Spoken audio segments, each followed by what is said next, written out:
قرآن مجید کی دو قسم کی ترتیبیں ہیں۔ ایک قرآن مجید کی ترتیب وہ ہے کہ جس ترتیب سے قرآن مجید نازل ہوا، اور ایک وہ ترتیب ہے جس ترتیب سے نبی کریم علیہ السلام نے، حضور کے صحابہ نے حضور کی تعلیمات کی روشنی میں قرآن پاک کو جمع فرمایا۔ ایک ترتیب نزولی کہلاتی ہے، ایک ترتیب توقیفی کہلاتی ہے، جس ترتیب سے اسے جمع کیا گیا۔ نزول کے اعتبار سے قرآن مجید کی سب سے پہلی سورہ مبارکہ سورہ اقرا ہے، اس کی ابتدائی آیات نازل ہوئیں، اور ترتیب کے لحاظ سے جو مصحف کے اندر قرآن پاک میں ترتیب ہے، اس لحاظ سے قرآن مجید کی پہلی سورہ کا نام سورہ فاتحہ ہے۔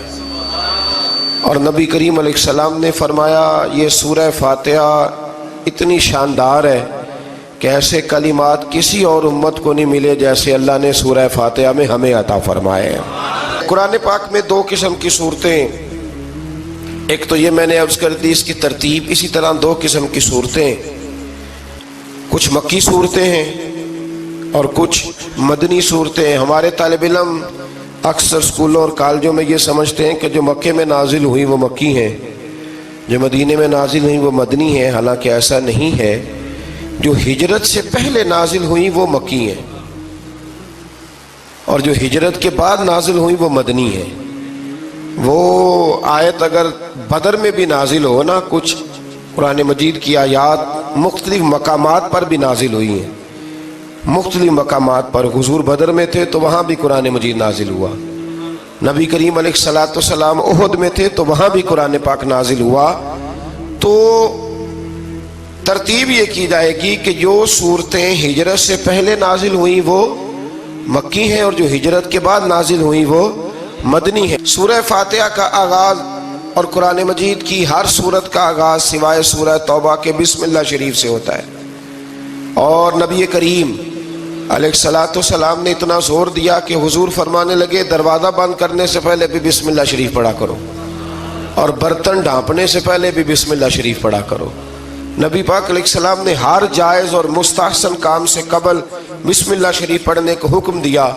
بسم اللہ کے مفاہیم کیا ہیں؟ فرمایا بسم اللہ الرحمن الرحیم، اللہ کے نام سے شروع جو بڑا ہی مہربان نہایت رحم کرنے والا ہے۔ باقی ترجمہ کرنے والوں نے کہا کہ شروع اللہ کے نام سے، تو اعلیٰ حضرت فرمانے لگے کہ پھر تو شروع سے ہو گیا، پھر تو شروع سے ہو گیا، تو حضور پھر کیا ترجمہ کریں؟ فرمانے لگے یہ ترجمہ نہ کرو کہ شروع اللہ کے نام سے، بلکہ ترجمہ یہ کرو کہ اللہ کے نام سے شروع۔ یہ دیکھیں نا، سوچ ہے نا بزرگوں کی، اللہ کے نام سے، تاکہ واقعی اللہ کے نام سے شروع ہو۔ پھر ارشاد فرمایا الحمدللہ رب العالمین، تمام تعریفیں اللہ کے لیے جو تمام جہانوں کو پالنے والا ہے۔ جب انسان کو تھوڑا سا ترجمہ آتا ہو نا، اس کی تھوڑی توجہ ہو، اسے نماز پڑھنے کا بھی بڑا ہی مزہ آتا ہے۔ نبی کریم علیہ السلام فرماتے ہیں، رب فرماتا ہے یہ سورہ فاتحہ میرے اور میرے بندے کے درمیان آدھی آدھی ہے، آدھی میری ہے آدھی میرے بندے کی ہے۔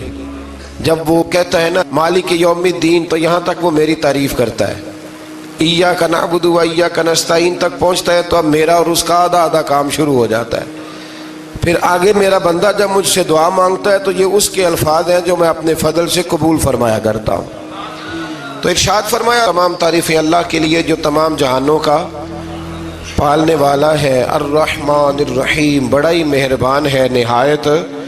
یہ رحمان مبالغے کا صیغہ ہے، یعنی اتنا رحم کرنے والا کہ جتنا کوئی اور رحم نہ کر سکے، اس لیے اللہ ہی رحمان ہو سکتا ہے، بندہ کوئی رحمان نہیں ہو سکتا۔ بندے کو رحیم کہا جا سکتا ہے، نبی پاک رحیم ہے لیکن رحمان نہیں ہے، اس لیے کسی بھی انسان کا نام رحمان نہیں ہو سکتا۔ کسی دکان پر بعض اوقات لوگ نام رکھ لیتے ہیں رحمان بک ڈپو، تو یہ درست نہیں ہے۔ بندے کا نام رحمان نہیں ہو سکتا، عبد الرحمان، اس لیے کہ یہ لفظ رحمان خدا کے علاوہ کسی اور کے لیے بولنا درست نہیں ہے۔ پھر ارشاد فرمایا مالک یوم الدین، اللہ مالک ہے قیامت کے دن کا۔ تو یا اللہ آج کے دن کا مالک بھی تو ہی ہے، آج جو یکم رمضان مبارک ہے تو اس دن کا مالک بھی اللہ ہی ہے۔ تو یہ جو خاص کر کہا مالک یوم الدین، اس کا معنی یہ ہے کہ یہاں کچھ لوگ عارضی طور بھی تو بعض چیزوں کے مالک ہیں نا، یہ زمین میری ہے، یہ گھڑی میری ہے، یہ گھر میرا ہے، یہ بچے میرے ہیں، عارضی طور پر بھی تو لوگ مالک ہیں، لیکن قیامت کے دن عارضی طور پر بھی کوئی مالک نہیں ہوگا۔ قیامت میں ساری بادشاہی فقط میرے اللہ کی ہوگی۔ بلکہ رب کریم فرمائے گا کہاں ہیں وہ لوگ جو دنیا میں بادشاہ بنا کرتے تھے، کدھر ہے؟ بڑے بڑے کج کلا جو کہتے تھے کہ ہم اٹھتے ہیں تو لوگ اٹھتے ہیں، بیٹھتے ہیں تو دنیا بیٹھ جاتی، وہ کہاں ہے؟ جب کوئی نہیں بولے گا تو رب فرمائے گا للہ الواحد القہار، آج ایک رب واحد اور قہار کی حکمرانی ہے۔ پھر ارشاد فرمایا ایاک نعبد و ایاک نستعین، بے شک ہم تیری ہی عبادت کرتے ہیں اور تجھی سے مدد چاہتے ہیں۔ عبادت بھی اللہ کی ہے اور مدد بھی، یہ جو بندوں کے ذریعے بعض اوقات مدد ہوتی ہے تو یہ مدد بھی اللہ کی ہے، یہ مدد بھی اللہ کی ہے۔ یہ کسی بندے نے مائک بنایا ہے جس کی مدد سے آپ تک آواز جا رہی ہے، تو اس کو عقل کس نے دی تھی بنانے کی؟ تو پھر مدد کس کی ہوئی؟ اللہ کی۔ تو دنیا میں کوئی بھی جو مدد کرتا ہے وہ اللہ کے ولی کریں، نبی کرے، پیغمبر کریں، تو وہ مدد کس کی ہے؟ اللہ کی، اس لیے کہ وہ ذاتی طور پر کچھ بھی نہیں کر سکتے، اگر اللہ انہیں توفیق نہ دے وہ کسی کی مدد نہیں کر سکتے۔ تو ایاک نعبد و ایاک نستعین، ہم تیری ہی عبادت کرتے ہیں، تجھی سے مدد چاہتے ہیں۔ اہدنا الصراط المستقیم، اے اللہ ہمیں سیدھا راستہ دکھا۔ کون سا راستہ سیدھا ہے؟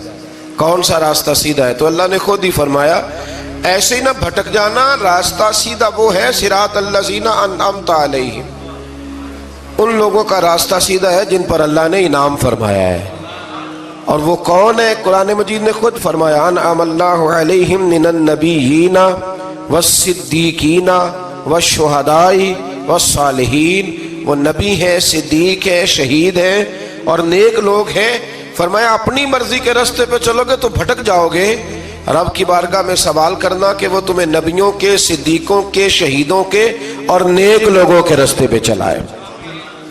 غیر المغضوب علیہم ولا الضالین، نہ ان لوگوں کے راستے پہ چلا جن پر تیرا غضب ہوا، اور نہ ان کے راستے پہ چلا جن پر تو ناراض ہوا، جنہیں تو نے گمراہ کیا، ان لوگوں کے راستے پہ نہ چلا، بلکہ ان لوگوں کے راستے پہ چلا جن پر تیرا انعام ہوا۔ یہ جو لوگ ہیں نا مغضوب علیہم ولا الضالین، ایک گروہ یہودیوں کا ہے اور ایک عیسائیوں کا ہے۔ کہا جا رہا ہے یا اللہ نہ یہودیوں کے راستے پہ چلا اور نہ عیسائیوں کے راستے پہ چلا، ہمیں تو ابو بکر صدیق کے راستے پہ چلا، ہمیں تو عمر فاروق کے راستے پہ چلا، عثمان غنی، مولا علی اور جناب ابو ہریرہ کے راستے پہ چلا۔